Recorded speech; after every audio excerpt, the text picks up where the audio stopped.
Hey sis, welcome back to Makeup and Mindset. Today we're talking about something that's been floating around social media. And we're not talking about it from a gossip standpoint. We don't do that over here. But we're going to get into it from a self-awareness perspective.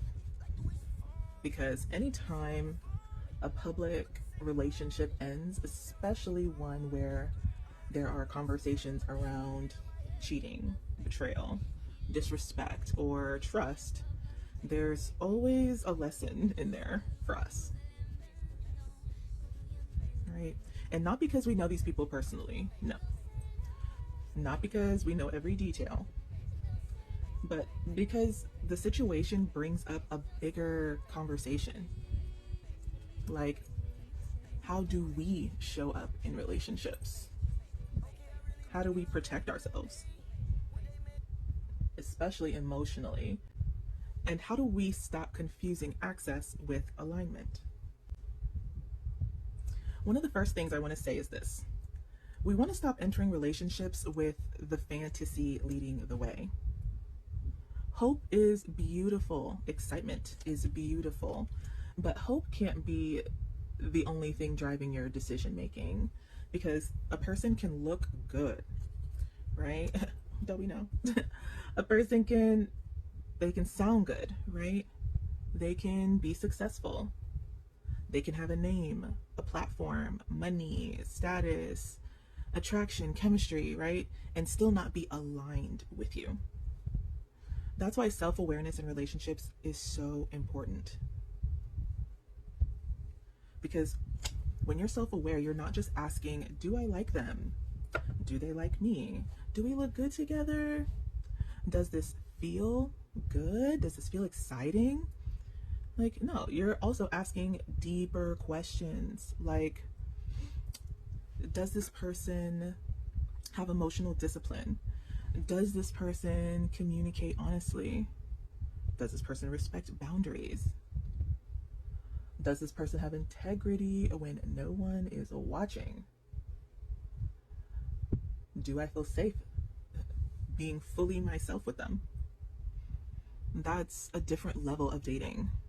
That's dating from self-awareness. And this might sound a little intense at first, but just stay with me. Okay? Stay with me. But every conversation is information. Every interaction is information. Every disagreement is information. Every moment where they don't get their way is information. Every moment where you express a need is information. Okay? And every moment where you set a boundary is information.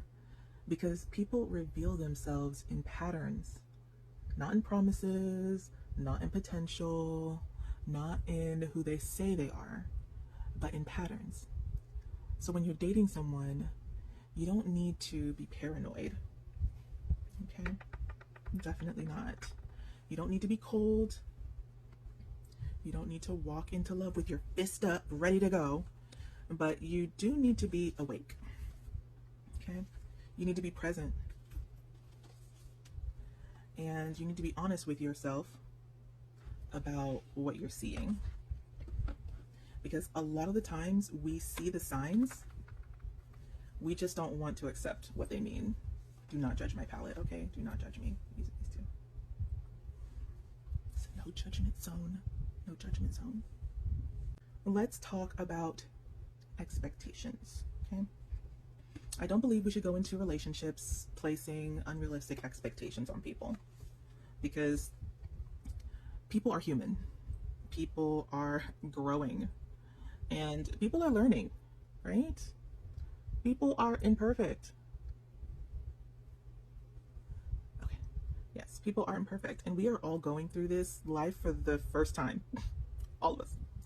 And if we go into a relationship expecting somebody to be our happiness, our peace, our healing, our identity, our security, like, not only is that too much pressure to put on another person, but only you are in control of that. Only you're in control of that. Right? So we don't need to expect people to be perfect, but we can require honesty. We can require respect, communication, emotional maturity. We can require integrity. And that's not being demanding, that's being centered, right? That's knowing what kind of relationship your nervous system, your heart, and your future deserve.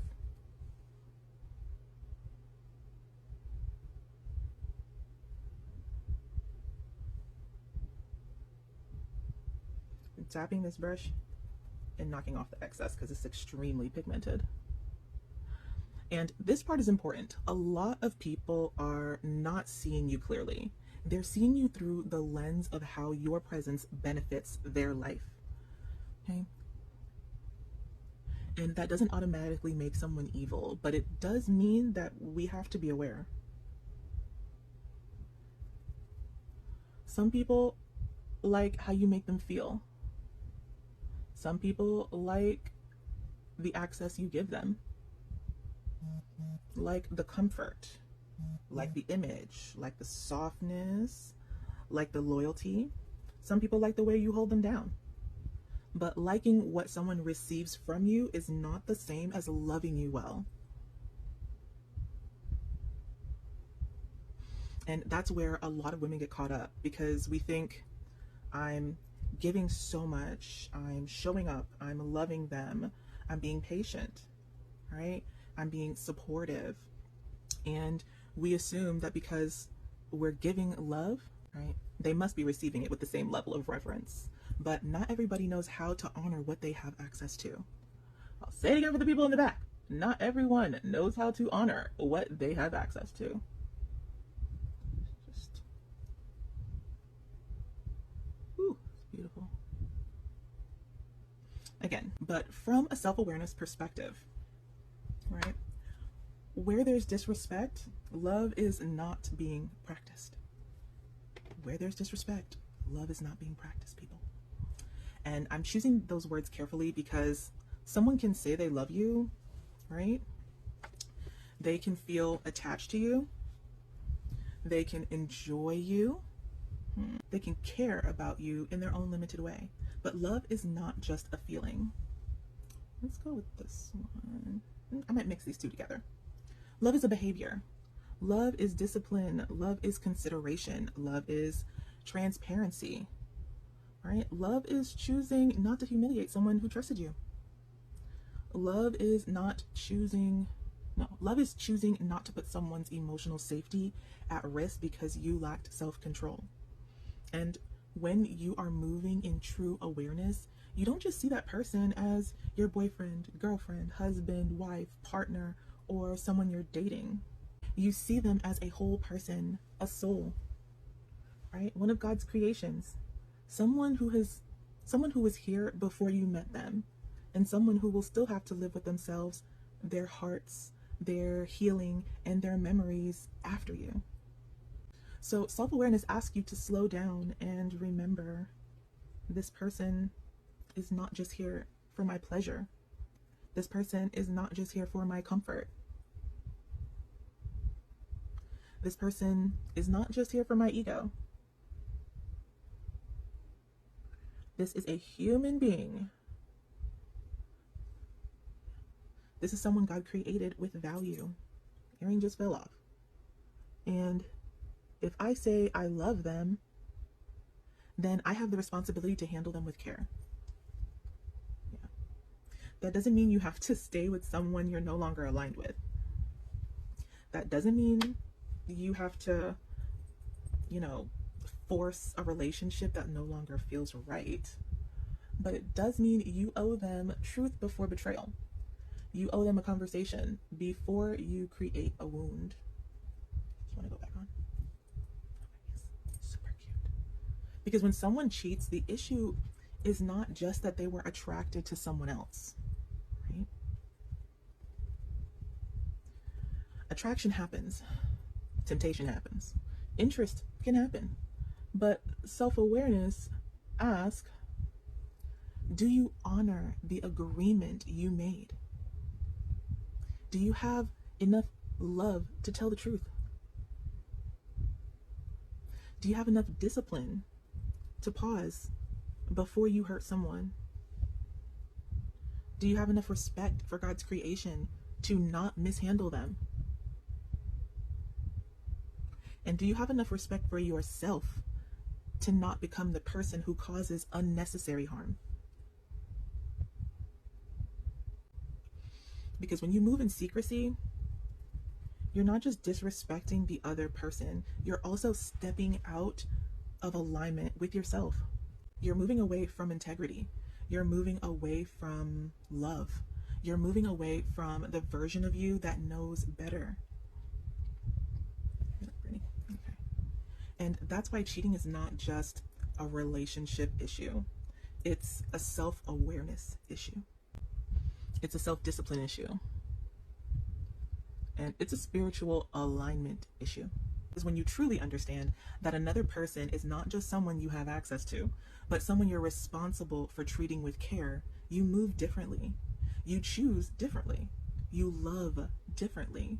And even when love has to end, you end it with respect. And this may be an unpopular opinion, but a person with self-respect does not need to move in deception. A person with discipline does not need to create chaos to feel powerful. A person with emotional maturity does not need to avoid a hard conversation by creating a betrayal.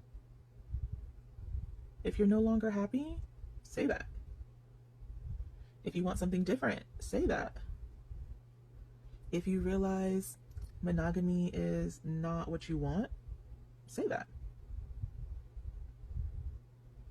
If the relationship no longer feels aligned, say that. But don't let someone keep investing their time, their love, their softness, their body, their loyalty, and their energy while you're privately moving like you're single. That's not confusion. That's a character issue.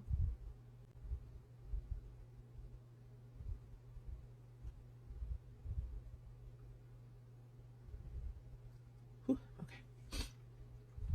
A person always has the option to have a conversation. It may be uncomfortable. It may be awkward. It may hurt somebody's feelings. Okay?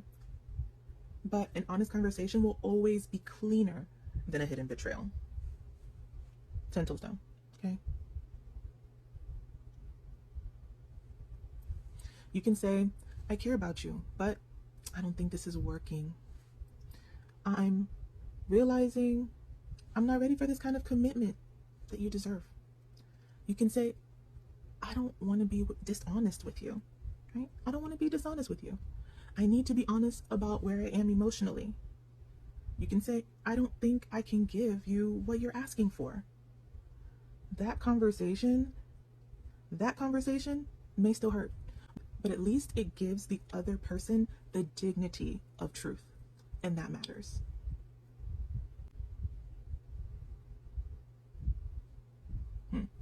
Did I just mess this up? Let me be clear. Wanting something different does not automatically make someone a bad person. Realizing a relationship is not enough for you does not automatically make someone wrong. Desiring a different structure, like an open relationship, poly relationship, single life, freedom, space, that's just a conversation. The issue is not always the desire. The issue is the deception. What am I doing with this? I did just mess that up. So I made some fine adjustments. As you can see, this is where we are right now. If someone betrays you, that's their choice. But the self-aware person asks, what did I notice before this? What did I feel? What did I explain away? What did I tolerate because I was attached to the outcome? And what will I do differently next time? Here's the lesson. Go into relationships open, but don't go in asleep. It can be hopeful, but don't hand someone your discernment. Give people room to show you who they are. And when they show you, believe the pattern, not the apology, Not the promise, not the potential, the pattern. Because the pattern is truth in motion. So as you move through your own relationships, stay centered, stay aware, and pay attention to how people handle your heart. Because your love is valuable. Your presence is valuable. Your energy is valuable. And not everyone who has access to it knows how to honor it. So make it your number one priority. And that's how you come back home to yourself. If you loved this kind of big sister conversation, go ahead and follow for more. I post new episodes every Tuesday and Friday. This is where we talk beauty, emotional clarity, and choosing ourselves with love. And if you like anything that I used in today's look, all of the products are linked in my bio. Okay? And I will see you in the next one, sis.